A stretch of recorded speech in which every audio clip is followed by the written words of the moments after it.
Hi, good morning, friends. Now I am just came here in front of you to teach you chapter first NCERT Rapid Revision Series, as I told you previous. So that let's start this session. This is the class 12th for class 12th student. The first chapter is the reproduction in organism. ठीक है. This is the session of in English. ठीक है. Now we know that already know about the Panchanan Maheshwari. ठीक है. Is it important? Okay. Now he was born in November 1904 and died in 1966, as you know all the way. He was born in Jaipur, Rajasthan. ठीक है. He was a most distinguished botanist, not only in India but entire world. This means that he was not well known in India only. He is well known in other foreign countries also, because he has moved to Allahabad for higher study and obtained DSc. Is it a DSc is a degree? ठीक है. When we above MSc BSc, then the DSc is a degree. ठीक है. To develop interest in a botany, especially in morphology, he was inspired by Dr. W. Dudgeon जो थे, एक missionary teacher थे, जो कि उनका किस चीज़ में डेवलप किया इंटरेस्ट, बॉटनी में और स्पेशली मॉर्फोलॉजी में. ठीक है. आगे हम लोग मॉर्फोलॉजी 11th क्लास में आप लोगों ने पढ़ा होगा. ठीक है. तो आगे बढ़ते हैं. हम इसमें क्या काम करेंगे, आपके लिए कुछ इम्पोर्टेंट चीज़ जो कि जरूरी है वो चीज़ मैंने लेके आया. ठीक है. तो आगे बढ़ते हैं. He worked on embryological aspects and used embryological character in taxonomy. Taxonomy के बारे में आप लोग पढ़े होंगे, लिनियर साहब ने बताए थे हम लोग को टैक्सोनॉमी के बारे में बहुत सारा चीज़. ठीक है. तो और इन्होंने एम्ब्रियोलॉजिकल एस्पेक्ट्स के बारे में बताया. ठीक है. आगे बढ़ते हैं हम लोग. He establish a department of botany. उन्होंने डिपार्टमेंट ऑफ बॉटनी एस्टेब्लिश किया. कहाँ पे? दिल्ली में, यूनिवर्सिटी ऑफ दिल्ली, जो कि इम्पोर्टेंट सेंटर है उसका. ठीक है. डिपार्टमेंट ऑफ बॉटनी इन्होंने इस्टेब्लिश किया और उसका इम्पोर्टेंट सेंटर कहाँ पे है? दिल्ली में. उसमें क्या होता है कि उन्होंने एम्ब्रियोलॉजी, मैंने पहले ही बताया था कि इन्होंने एम्ब्रियोलॉजिकल एस्पेक्ट्स पे काम किया था. तो research in embryology and tissue culture पे इन्होंने आगे अपने काम को बढ़ावा दिया. ठीक है. He work on test tube fertilization and intraovarian won a world wide acclaim. इन्होंने जैसे टेस्ट ट्यूब फर्टिलाइजेशन पे ज़्यादा फोकस किया. ठीक है. और इनको कुछ जैसे फेलोशिप से, जैसे कुछ fellowship of royal society in London FRS ले इनको नवाजित किया गया, यानी सुशोभित किया गया, जो भी बोले आप. इनको प्राइज दिया गया. Indian national science academy and several other institution of excellence, और बहुत सारे इंस्टीट्यूशन से इनको प्राइज मिला था. ठीक है. इनकी पहली टेक्स्ट बुक जो थी, जो कि सेकेंडरी पब्लिश्ड बाय NCERT 1964, और इनका 1966 में इनका डेट डाइड हो गया था. ठीक है. तो ये जो है बहुत इंपॉर्टेंट चीज़ है कि जैसे ये सब याद करने का. और ये भी सोचो कि जैसे इसे भी याद कर सकते हो कि 1964 में इनका अंतिम बुक आया था, उसके 2 साल बाद ये डेथ कर गया था. ठीक है ना. तो ऐसे ही एक ट्रिक है याद करने के लिए. ठीक है. ये बस ट्रिक है केवल. ठीक है. और इस तरह भी आप याद कर सकते हो कि इनका जैसे मान चलो अगर आदमी बर्थ डेट इनका भूल गया, लेकिन इनका डेथ डेट याद है और ये वाला याद है, इनका पब्लिशिंग कब हुआ था, तो इसमें से इसको माइनस कर दो. जैसे 6 में से 4 माइनस, जैसे ये क्या हो गया, 1904 हुआ ना, तो इसमें से ये 6 माइनस कर दो तो आ जाएगा 1904 हो जाएगा. ठीक है. यानी अप्रॉक्सीमेटली ये कितने बरस जिए आप निकाल सकते हैं. ठीक है. वो सब याद करने के लिए केवल मैंने बताया. उसके बाद फिर यहाँ पे कुछ लाइफ स्पैन दिए गए जो कि आपको याद करनी है. मे फ्लाई का 1 दिन होता है, ये यहाँ दिया नहीं है लेकिन मैंने लिख दिया है. एलिफेंट का 70 ईयर्स, रोज का 10 ईयर्स, डॉग का 25 ईयर, बटरफ्लाई का 1 to 2 वीक. ठीक है. क्रो का 15 ईयर्स, बनाना ट्रीज का 8 to 10 ईयर्स, क्रो का 20 to 25, पैरोट का 140 सबसे ज्यादा है पैरोट का, क्रोकोडाइल का 60, हॉर्स का 25 अप्रोक्सीमेटली, फ्रूट फ्लाई का 2 वीक्स अप्रोक्सीमेटली होते हैं, राइस 6 मंथ, टोटोटॉयज होता है 100 से 150 साल, और बनियान ट्रीज 200 साल से या फिर 200 साल से बेसी भी होते हैं कोई. ठीक है. उतना ज़्यादा नहीं जानेंगे, ठीक है। क्लोन क्या होता है? एक मॉर्फोलॉजिकली और जेनेटिकली सिमिलर इंडिविजुअल, ऐसा इंडिविजुअल को हम लोग क्लोन कहते हैं जो कि मॉर्फोलॉजिकली और जेनेटिकली सिमिलर हो, ठीक है। बर्डिंग किस में होता है? येस्ट में होता है। और बाइनरी फिजन किस में होता है? एमोवा और पैरामीशियम में होता है, ठीक है। ये क्वेश्चन भी पूछता है कि ऐसा क्लास 11th में ऐसा कौन सा किंगडम है जो कि जिसमें सेम आते हैं? तो एमोवा और पैरामीशियम एक ही किंगडम में, कोई ऐसा किंगडम है जिसमें वो सेम आता है, ठीक है। हम आपके लिए एक क्लास 12th के लिए अलग बताएंगे और क्लास 11th के लिए अलग बता देंगे, ठीक है। मोनरा और प्रोटिस्टा के बारे में जानेंगे। मोनरा जो होते हैं, मोनरा क्या होते हैं?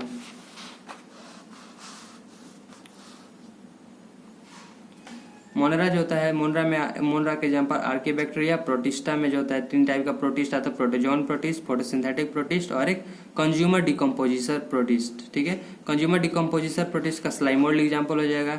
इसका फोटोसिंथेटिक प्रोटिस्टा का यूग्लिना, डाइएटम, जेनोफ्लाइजिलस, डेस्मिट को हम लोग गोल्डन एल्गी भी कहते हैं, ठीक है। और प्रोटोजोन प्रोटिस्ट में जैसा पैरामीशियम आ जाएगा, ठीक है। उसके बाद फिर ये आर्कीबैक्टीरिया हम लोग अच्छे तरीके से जानते हैं, क्लास 11th का 2nd चैप्टर पढ़ोगे तो आप जाना है कि oldest bacteria on the earth, ठीक है। और उसके बाद हम लोग प्रोकैरियोटिक जैसे सेल टाइप्स इसका होता है, मतलब सेल टाइप कैसा होता है, जो आर.एच. विटाकर का जो बताया है, आर.एच. विटाकर के बारे में कुछ मैंने इसमें बता दिया कि सेल टाइप के बारे में उन्होंने बताया था। प्रोकैरियोटिक सेल वाल जो होता है नॉन सेलुलॉजिक होता है, न्यूक्लियर मेम्ब्रेन एब्सेंट होता है। सेलुलर जो होता है, सेलुलर इसका क्या होता है? बॉडी ऑर्गेनाइजेशन सेलुलर लेवल होता है, ठीक है।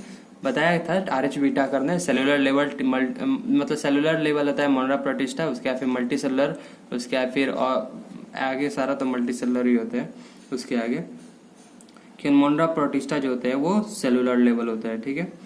उसके बाद फिर आते हैं कि मोड ऑफ न्यूट्रिशन कैसा है। इन लोग का ऑटोट्रॉपिक होता है, ठीक है, और हेटरोट्रॉपिक्स दोनों होते हैं, ठीक है।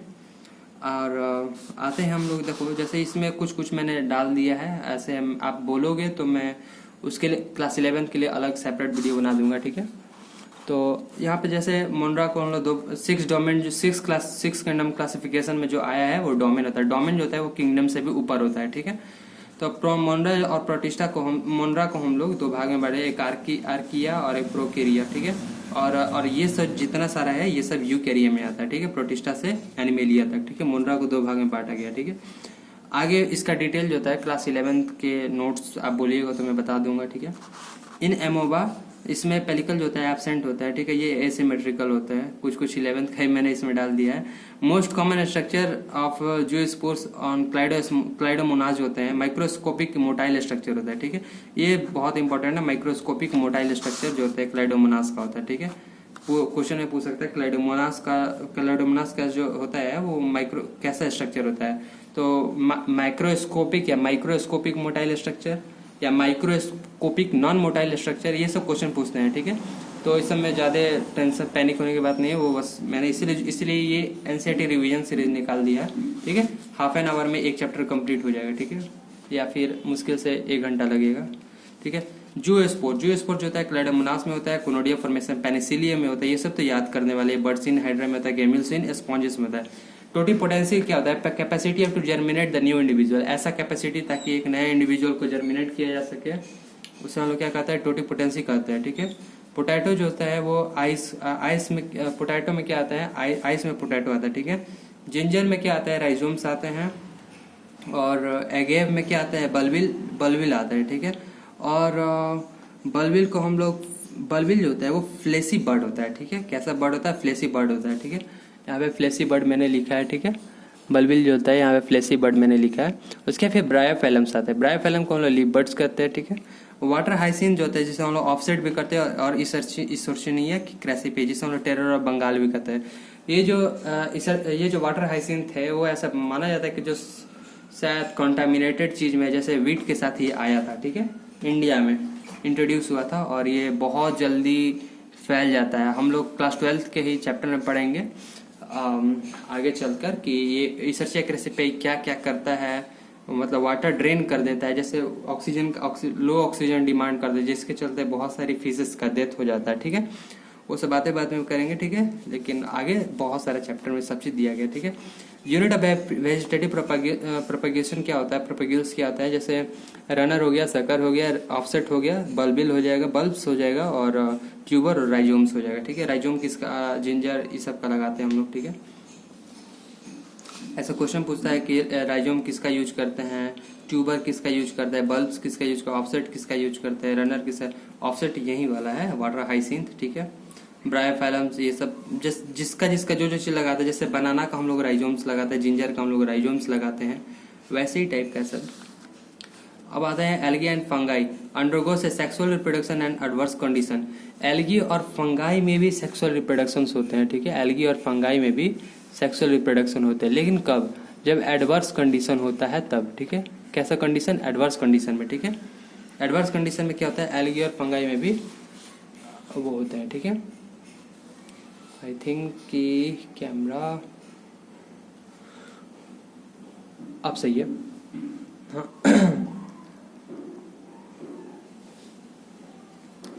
Plant, Animalia and fungi similar pattern of reproduction. Plant में, एनिमल में और फंगाई में, ठीक है, ये similar type of sexual reproduction होता है। रिप्रोडक्शन मीन्स सेक्सुअल में, ठीक है। बैम्बो स्पेसी जो होता है वो एक वंस टाइम फ्लावर देता है अपने लाइफ में, वो 50 to 100 ईयर्स बाद के एज में, उसके बाद फिर वो जैसे उसके बाद फिर वो डाई कर जाता है, ठीक है। और लार्ज नंबर ऑफ फ्रूट्स देता है। ये क्वेश्चन बार बार मतलब बहुत सारे स्टूडेंट जो होते हैं सोचते हैं कि अरे यार ये तो लार्ज नंबर ऑफ क्या देता है, लार्ज नंबर ऑफ फ्रूट्स देता है या फिर लार्ज नंबर ऑफ फ्लावर्स देते हैं, तो इसमें कंफ्यूज नहीं होने का, ठीक है। इसमें जैसे यहाँ पे मैंने इसीलिए लिख दिया कि वंस टाइम फ्लावर देते हैं, ठीक है, और लार्ज नंबर ऑफ फ्रूट्स देते हैं, उसके बाद फिर ये डेथ कर जाते हैं। लेकिन क्या चीज़ एक ही बार देते हैं, 50 से 100 साल बाद केवल वो फ्लावर देते हैं, ठीक है। ये दिमाग में रखना है केवल, ठीक है, कि क्या देते हैं, ये क्या देते हैं, केवल फ्लावर देते हैं, ठीक है। आगे बढ़ते हैं, ठीक है। एस्ट्रोबिलेंथस कुंथियाना, ठीक है, जिसे उन्हें नीरा कुरंजी कहते हैं, ठीक है। फ्लावरिंग वंस इन 12 ईयर, ये 12 साल में एक बार भाई साहब देते हैं, ठीक है, बहुत आलसी हैं।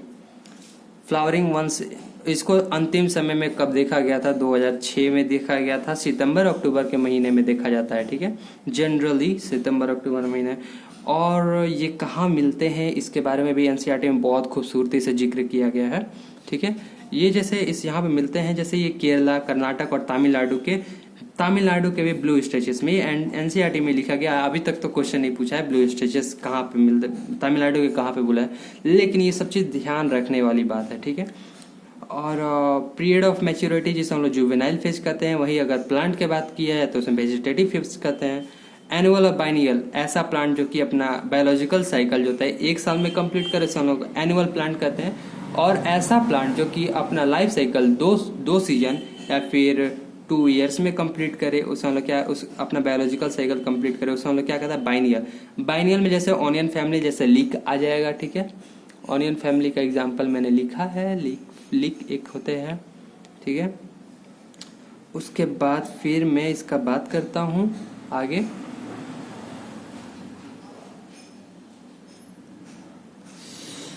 हाँ, cyclic changes occurs in non primates is called ऑस्ट्रियोसाइकल्स।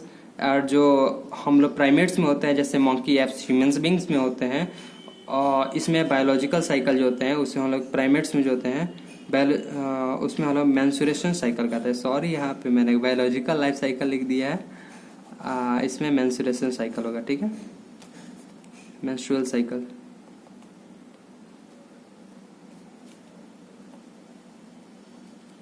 Menstrual cycle, okay. शायद रात में मैंने नोट्स बनाया तो शायद गलती से लिखा गया, सॉरी उसके लिए, आप लोग उतना ध्यान ना दें, ठीक है। आगे बढ़ते हैं। Many mammals cycles exhibit in favourable season in vegetative phase is called seasonal breeder, ठीक है। कोई मैमल्स जो हैं जैसे किसी खास सीजन में ब्रीड करते हैं, जैसे कुत्ते को देख लो, कुत्ता लोग ज़्यादातर ठंडे के सीजन में ब्रीड करते हैं, मतलब उनका बेबी होते हैं। लेकिन मैमल्स जो होता है reproduce through their reproductive phase only, ठीक है। जो मैमल जो होते हैं वो मतलब रिप्रोडक्टिव फेज जब तक उनका रहता है तब तक वो कंटिन्यूअसली ब्रीड कर सकते हैं, ठीक है। इसका मतलब ये नहीं कि वो, यहाँ पे लिखा है active through their reproductive phase, मतलब फेज मतलब एक खास फेज तक ही, ठीक है, ये नहीं कि हमेशा। और ये भी नहीं है कि ये मेनी अदर मैमल्स, और बहुत सारे अदर मैमल्स पूछा है, कोई एक मैमल्स के बारे में नहीं बताया है। ऐसा भी होता है कि बहुत सारे मैमल जो होते हैं वो ओल्ड एज तक भी जैसे ब्रीड करते हैं। हाल ही में एक स्नेक पाया गया है जो कि वो एक ऐसा स्नेक है जो कि जैसे 15 साल के बाद ना किसी जैसे मेल स्नेक के संपर्क में आया। पैथन है, शायद अमेरिका का है, मैंने कहीं न्यूज़ सुना था। तो वो 15 साल बाद वो जैसे वो स्नेक जो है वो प्रेग्नेंट हुआ था, स्नेक प्रेग्नेंट हुई थी और उसने एक बेबी स्नेक को बर्थ किया था, ठीक है, बिना 15 साल तक बिना किसी कांटेक्ट में है। तो इसके बारे में भी रिसर्च चल रहा है कि ये कैसे हुआ कैसे नहीं हुआ लेकिन उसके बारे में ज़्यादा ध्यान नहीं देना, बस मैंने आपको इस बता दिया, ठीक है। आगे देखते हैं। उसके बाद फिर आते हैं इसमें कि events of fertilisation distinct in 3 phases, ठीक है। 3 फेजेस में इवेंट ऑफ फर्टिलाइजेशन को बताया गया है बहुत खूबसूरती से एनसीईआरटी में। मैंने इसका एक शॉर्ट टाइप का, लेकिन हाँ एनसीईआरटी एक भी पॉइंट मैंने इसमें नहीं छोड़ा है, ठीक है। आप इतना पढ़ लीजिएगा, बहुत अच्छे तरीके से ये सब चीज़ हो जाएगा, ठीक है। तैयारी बहुत अच्छे तरीके से, rapid revision A to Z without any missing a point of NCERT, okay. Pre fertilisation, post fertilisation और फर्टिलाइजेशन 3 फेजेस होते हैं, ठीक है। प्री फर्टिलाइजेशन में हम लोग पढ़ेंगे क्या क्या, वो मैं आपको बताता हूँ। फर्स्ट में आता है गैमेटोगेनेसिस और एक गैमेट ट्रांसफर। गैमेटोगेनेसिस होता क्या है? The refer to the process of formation of 2 types of gametes. पहला होता है मेल गैमेट और एक होता है फीमेल गैमेट, ठीक है। मेल गैमेट क्या होता है और फीमेल गैमेट क्या होता है आप तो जानते ही हो अच्छे तरीके से।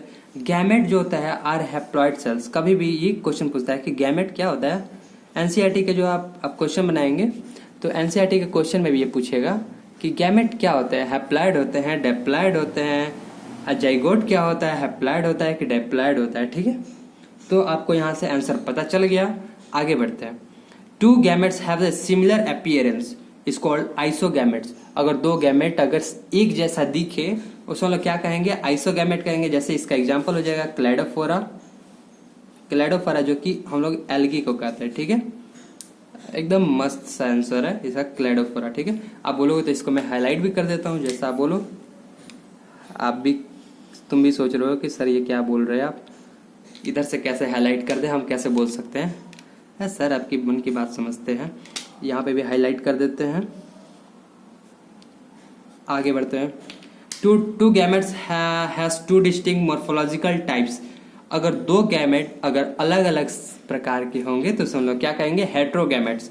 जैसे फ्यूकस इन अलगा, होमोसैपियंस स्टूडेंट यहाँ पे आपने 11th क्लास में भी पढ़ा था, होमोसैपियंस ह्यूमन बींग्स को कहते हैं, ठीक है। तो ह्यूमन बींग्स का जैसे मेल का gamete as compare to female छोटा होता है ना, इसीलिए ये क्या हो गया, हेट्रोगैमेट्स। और जो आइसोगैमेट जो होता है जो कि सेम होता है, जैसे क्लैडोफोरा जो होता है जिसका एल्गी का होता है, ठीक है। आगे बढ़ते हैं। क्लैडोफोरा फ्यूकस जो होता है, फ्यूकस भी एक एल्गी है लेकिन इसका जो होता है डिस्टिंक्ट होता है, ठीक है। लेकिन क्लैडोफोरा जो होता है इसका गैमेट जो होता है वो सेम होता है, ठीक है। आगे बढ़ते हैं।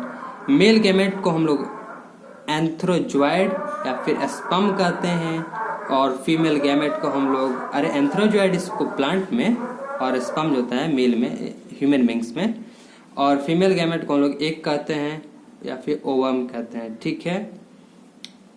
हाँ बात ठीक है एकदम। हाँ सर जी आप भी याद कर लियो, गाना सुन लियो, ठीक है। आगे बढ़ो। बाइसेक्सुअल में क्या आता है आपको बता देता हूँ। बाइसेक्सुअल जैसे हम लोग उसको हम लोग हेट्रोथैलिक भी कहते हैं और मोनोसियस कहते हैं, ठीक है। इसका मैंने जैसे इसमें आता है कुकरबिट और कोकोनट, ठीक है। कुकरबिट और कोकोनट आता है, ठीक है। इसका एक एग्जांपल है बाइसेक्सुअल मतलब एक ही जगह पे, यानी बाई ऐसे याद करो। बाई मतलब क्या होता है, बाई मतलब 2, बाई मतलब 2, आई बाई, ठीक है। और सेक्सुअल मतलब जैसे 2 लोग अगर एक ही जगह पे रहे तो उसमें बाइसेक्सुअल, इसलिए यहाँ पे मैंने ये इस तरह कर दिया, ठीक है। और यहाँ पे मेल यहाँ पे फीमेल, ये सिंबल है मेल और फीमेल का, है ना। नहीं जानते हो तो आप जान सकते हो। यहाँ यूनी मतलब कि ये यूनाइटेड नहीं है, ये यूनाइटेड नहीं है, यूनिसेक्सुअल ऐसे भी याद कर सकते हो। ये यूनाइटेड नहीं है इसीलिए हम इसको होमो मतलब अकेला मान के चलो। डाइसियस यानी अलग अलग है, इसमें डाई मतलब 2 मत मान लेना भाई। ठीक है, ये मैंने बाई के लिए बताया था, बाई के लिए बताया था, ढाई के लिए नहीं। ठीक है, देखो ऐसे भी याद कर सकते हैं। इसका एग्जाम्पल और फनी है, पपाया यानी पापा आया, पापा आएगा तो भाई बहन झगड़ा अलग अलग कर दिया। ठीक है, डेट और पाल्म। ठीक है, पपाया याद कर लो, पपाया आया, पापा आया तो भाई और बहन अलग अलग हो गए। ये भी ऐसे भी याद कर सकते हैं। ठीक है, हम लोग अब एनिमल में आते हैं। एनिमल में बहुत ज़्यादा अच्छे तरीका से, एकदम बहुत अच्छे तरीका से मैं आपको बताऊंगा, एकदम पूरा ट्रिक और निमोनिक्स के साथ। ठीक है, एनिमल में जैसे earthworm, sponges, leech, tapeworm etcetera और बहुत सारे चीज जिसमें मेल और फीमेल एक में होते हैं। ठीक है, मेल और फीमेल जो होते हैं वो एक होते हैं। ठीक है, जिसमें मेल और फीमेल एक ही में होता है। ठीक है, जैसे एग्जांपल अर्थवर्म में मेल और फीमेल दोनों कंसिस्ट करता है, लेकिन कॉकरोच एक ऐसा कुजात बोल सकते हैं, या सॉरी एक ऐसा अलग प्राणी है जिसमें मेल और फीमेल अलग अलग होते हैं ना। तो ये रहा हमारा सेकेंड पेज, जो कि ये वाला कंप्लीट हो चुका। एक और पेज लाऊंगा, उसके बाद फिर वो कंप्लीट हो जाएगा इसके बाद। ठीक है, तो वेट अ मिनट।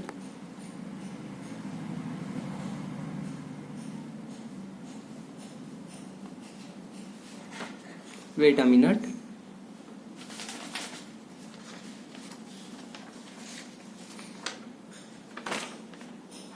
यस, इसको मैं हटा देता हूँ। देखो, बाइसेक्सुअल और मोनोसियस प्लांट, जिसमें बाइसेक्सुअल मैंने बता दिया था पहले, बाई मतलब होता है दो। ठीक है, तो बाइसेक्सुअल मतलब मोनोसियस प्लांट या जिसमें मेल और फीमेल दोनों रहे, इसका एग्जांपल कारा हो जाएगा। यूनिसेक्सुअल जैसे डाइसियस यानी डाई मतलब अलग अलग, यूनाइटेड यानी यूनिसेक्सुअल मतलब ये यूनाइटेड नहीं है, यानी अलग अलग है। ठीक है, यानी मेल यानी फीमेल और मेल अलग अलग है। इसका एग्जांपल हो जाएगा मार्चेंटिया। ठीक है, और बहुत सारे हैं। स्वीट फ्लावर में जैसे स्वीट पोटैटो हो जाएगा बाइसेक्सुअल यानी मोनोसियस। ठीक है, आगे बढ़ते हैं। और हम लोग मोनरा algae and मोनरा fungi and algae bryophytes, इसमें क्या होता है, हैप्लॉइड प्लांट बॉडी होते हैं। टेरिडोफाइटा, जिम्नोस्पर्म, एंजियोस्पर्म, इसमें क्या होता है, डिप्लॉइड प्लांट बॉडी होते हैं। ठीक है,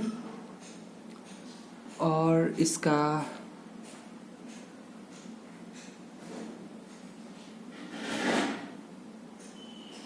हम लोग ऐसे भी याद कर सकते हैं, मोनरा, फंगाई, एल्गी और ब्रायोफाइट्स को छोड़ के जितने भी सारे आते हैं सब डिप्लॉइड है। ठीक है,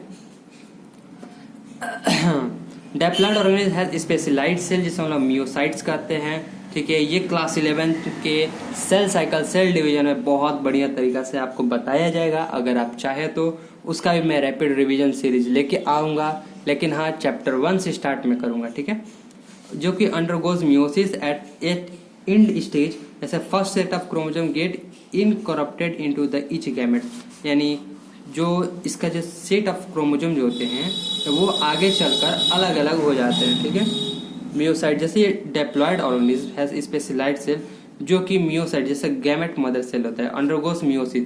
मियोसिस में क्या होता है, 1 से 4 बनता है। ठीक है, माइटो मतलब 2, मियो मतलब 4, ऐसे याद कर लो यहाँ पे। अब ह्यूमन बींग्स में कितना ये क्रोमोसोम मियोसाइट नंबर होते हैं और ये क्रोमोसोम नंबर जो कि गैमेट्स में होते हैं, ये हैप्लॉइड होते हैं, ये डिप्लॉइड्स होते हैं। ठीक है, तो ह्यूमन बींग में अगर 46 है तो इसका हैप्लॉइड कितना हो जाएगा, 23। उसी प्रकार ये सारा है, ये सब याद करना है आपको। ठीक है, आगे बढ़ते हैं। फर्टिलाइजेशन मैंने आपको बताया था ना कि 3 स्टेजेज होता है इवेंट ऑफ रिप्रोडक्शन का, एक पोस्ट फर्टिलाइजेशन, इससे उसके ऊपर तक कंप्लीट आते हैं। अब फर्टिलाइजेशन के बारे में है ना, फर्टिलाइजेशन क्या होता है, चलो आगे बढ़ते हैं। फ्यूजन ऑफ मेल और फीमेल गैमेट, जिसे हम लोग सिनगैमी कहते हैं, और सिनगैमी का जो रिजल्ट होता है उसे हम लोग क्या कहते हैं, अपना फर्टिलाइजेशन कहते हैं, जिसे हम तुम और सारा जीवन चलता है और आता है। ठीक है, water is the medium for the gamete transfer, किसका किसका होता है, एल्गी, फंगाई एंड टेरिडोफाइटा। जो टेरिडोफाइटा, एल्गी और फंगाई में जितने भी सब आते हैं उसका मीडियम ऑफ फर्टिलाइजेशन क्या है, गैमेट ट्रांसफर कैसे होता है, वाटर के थ्रू होता है ना। पार्थिनोजेनेसिस क्या होता है? पार्थिनोजेनेसिस, सोच लो नाम से ही कुछ कुछ डिफरेंट लग रहा है, तो इसमें क्या हो जाएगा? Development of new organism without fertilisation, ऐसा ऑर्गेनिज्म जो पैदा हुआ बिना फर्टिलाइजेशन के, है ना। तो इसका एग्जांपल हो जाएगा रोटिफर्स, हॉनीबी, सम लिजार्ड्स और कुछ बर्ड्स में जैसे टर्की हो जाएगा, ठीक है। It is of fact in seed plant non motile male gamete are carried by female by the pollen tube. Parthenogenesis में जैसे सीडेड प्लांट में क्या होता है?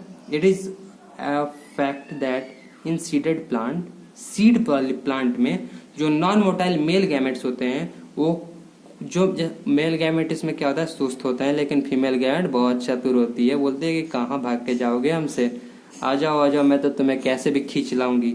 तो वो अपने पॉलन ट्यूब से मेल गैमेट को खींच लाती है ना। सीडेड प्लांट में ज्यादातर सब होते हैं, रियल जिंदगी में नहीं होते बच्चे। फर्टिलाइजेशन जो होता है दो टाइप का होता है, एक एक्सटर्नल होता है, ठीक है, और एक इंटरनल होता है। इसमें क्या सोचना है? आगे बढ़ते हैं। फर्टिलाइजेशन में क्या क्या होता है? एक एक्सटर्नल फर्टिलाइजेशन जो कि आउटसाइड द बॉडी होता है, जैसे मीडियम ऑफ वाटर में जितने भी, जैसे मेजोरिटी ऑफ एल्गी, फिशेस और एम्फीबियंस या फिर मैरीन जितने भी स्पेसिस है भाई, वो सब तो वाटर ही ना मीडियम यूज करेंगे, है ना। बहुत ऐसे, जैसे उसमें भी मैरीन वाले में बहुत सारे स्पेसिस जो कि जैसे हम लोग कभी उत्पन्न, जैसे क्या हुआ, जैसे कोई भी प्राणी का उत्पन्न होता है वो वाटर से ही एग्जिबिट करता है। हम लोग भी धीरे धीरे एल्वॉल्व होके धरती पे आने लगे, पहले हम लोग पानी में ही होंगे, उतना कौन जाएगा पीछे, ये बता जाएगा, ये आपको पता चलेगा इवोल्यूशन चैप्टर में कि धरती कब बनी थी, कब हम लोग का इवोल्यूशन हुआ था, अर्ली मैन कब आया था, उनका ब्रेन का कैरेनियल कैपेसिटी कितना था, सब चीज बताया जाएगा, लेकिन आगे अभी नहीं। एडवांटेज इसका जानते हैं। So great synchrony between the sexes. इसका एडवांटेज क्या होता है? इसमें बहुत ज़्यादा दिक्कत आते हैं, ठीक है। जैसे कुछ सेक्सेस रिलेटेड सिंक्रोनोमी आते हैं, दिक्कतें आती है, क्या क्या आती हैं, इसका एडवांटेज भी जानेंगे, डिसएडवांटेज भी जानेंगे, ठीक है। तो बढ़ते हैं आगे। Release of large number of gamete in surrounding medium. ये जैसे गैमेट जो होता है प्रोड्यूस करता है, बहुत लार्ज अमाउंट में करता है, ठीक है, क्योंकि जैसे कोई भी गैमेट एक दूसरे को पास नहीं पहुंच पाता है, ठीक है, मतलब जल्दी एक दूसरे को मीट नहीं कर पाता है, ठीक है। तो इसके लिए ज्यादा large number of gamete produce करते हैं, क्योंकि वाटर मीडियम है और वाटर करंट भी तो कोई चीज होती है भाई, तुमको ऐसे ही थोड़ा ना मिलने देगी दुनिया, ठीक है। आगे बढ़ते हैं। Large number of of spring produce, तो इसके चलते बहुत सारे ऑफ स्प्रिंग को प्रोड्यूस करना पड़ता है, ठीक है। ये तो इसका एडवांटेज हो सकता है, लेकिन डिसएडवांटेज क्या हो सकता है भाई? डिसएडवांटेज ये होता है कि भाई तुम कितना भी प्रोड्यूस कर लो, लेकिन vulnerable to predator natural disaster, ठीक है। जैसे मान के चलो अगर ऑफ स्प्रिंग बहुत लार्ज नंबर में तुमने प्रोड्यूस कर दिया, ठीक है, लेकिन अगर वो प्रेडेटर के पास ही ना पहुंचे तो तुम्हारा प्रोड्यूस किया सब किया करा बेकार हो गया। हाल ही में एक आदमी नीट का परीक्षा देने गया था, एक बच्चा, लेकिन उसको 700 किलोमीटर दूरी तय किया था, ठीक है, लेकिन आखिरी 10 मिनट वो लेट करने के चलते वो नीट का एग्जाम इस साल नहीं दे पाया, है ना। तो कोरोना के चलते बहुत दिक्कत इशू हुआ, लेकिन चलता है।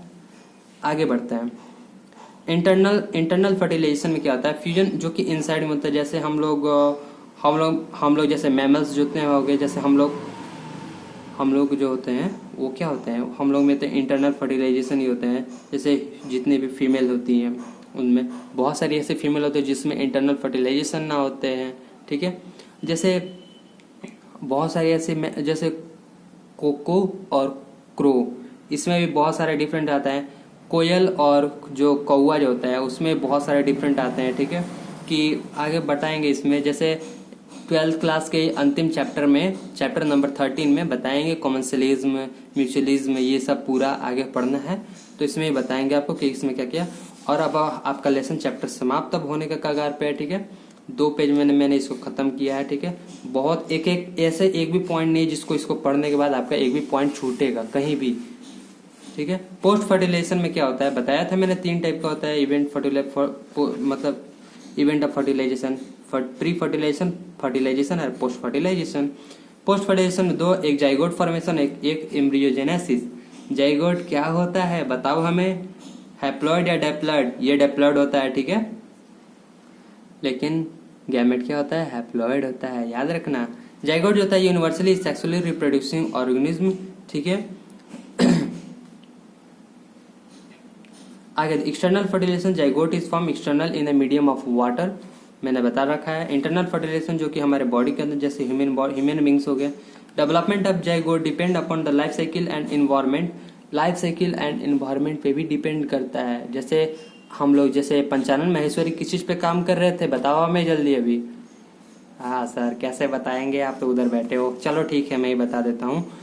वो विट्रो फर्टिलाइजेशन पे काम कर रहे थे और वो टेस्ट ट्यूब बेबी फर्टिलाइजेशन पे काम कर रहे थे, ठीक है। तो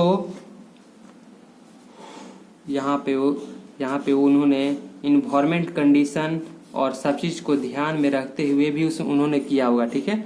तो आगे बढ़ते हैं। Some develop thick wall, prevent damage and desiccation, undergo the period of rest, ठीक है।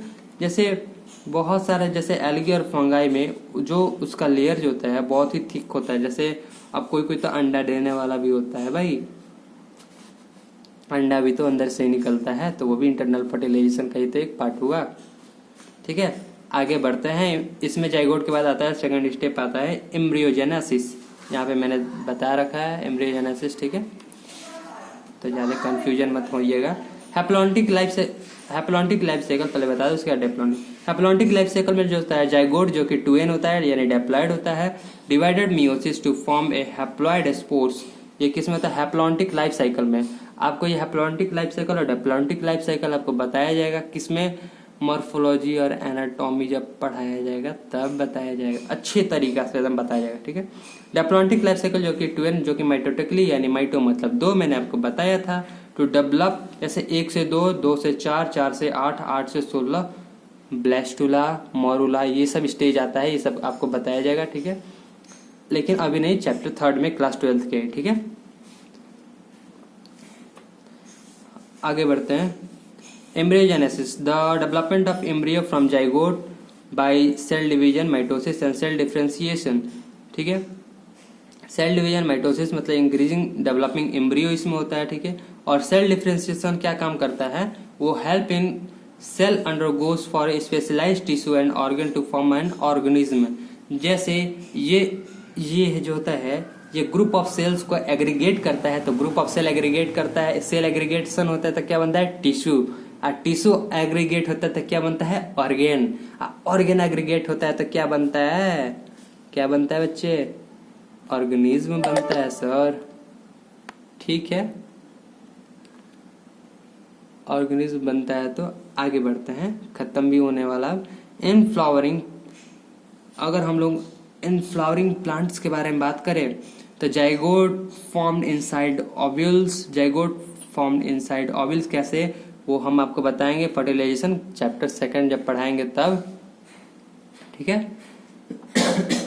सॉरी, जाइगोट से डेवलप होकर क्या बनता है, एम्ब्रियो। ओवरी से डेवलप होकर क्या बनता है, फ्रूट। और फ्रूट जो होता है डेवलप इनटू थिक वॉल, जिसे हम लोग क्या कहते हैं, पेरिकैप। पेरिकैप जो होता है यूज्ड फॉर प्रोटेक्शन फंक्शन, ठीक है। जैसे इस पेरिकैप में भी एपिकार्प, मेजोकार्प और इंडोकार्प होता है, ठीक है, उसके बारे में आपको बताया जाएगा, ठीक है। लेकिन आगे अभी बस नाम है, ये सब एनसीईआरटी में नहीं दिया गया, अभी ये वाला चैप्टर में चैप्टर 1 में नहीं दिया गया, लेकिन मैंने बता दिया, ठीक है। प्राइमरी इंडोस्पर्म न्यूक्लियस होता है वो इंडोस्पर्म बनाता है, ठीक है, वो उसे हम लोग इंडोस्पर्म कहते हैं, ठीक है। पेन जिसे कहते हैं, आगे पढ़िएगा, पेन जिसे हम लोग 3n कहते हैं। साइनर्गिड जो होता है वो डिजेनरेट हो जाता है फर्टिलाइजेशन के दौरान। एंटीपोडल सेल भी डिजेनरेट हो जाता है। ओवरी क्या बना जाता है, फ्रूट्स बन जाता है। इंटेगुमेंट क्या होता है, जैसे सीड कोट होता है, जैसे जिसमें क्या सीड कोट में क्या होता है, टेस्टा और टेगमेंट होता है, ठीक है। ये ट्यूरोन क्या होता है, एक फ्लेसी ओवर वाइटनिस बर्ड होता है इन एक्वेटिक प्लांट्स फॉर प्रीनेशन, ठीक है। इसके बारे में उतना ज़्यादा, बस इतना जान लीजिए, प्रीनेशन करता है, ठीक है, एक्वेटिक बर्ड में, ओके। तो आज के लिए केवल इतना ही हो गया आपका 35 सेकंड में overall complete. Sorry 5 second 5 minute basic चला गया, ठीक है।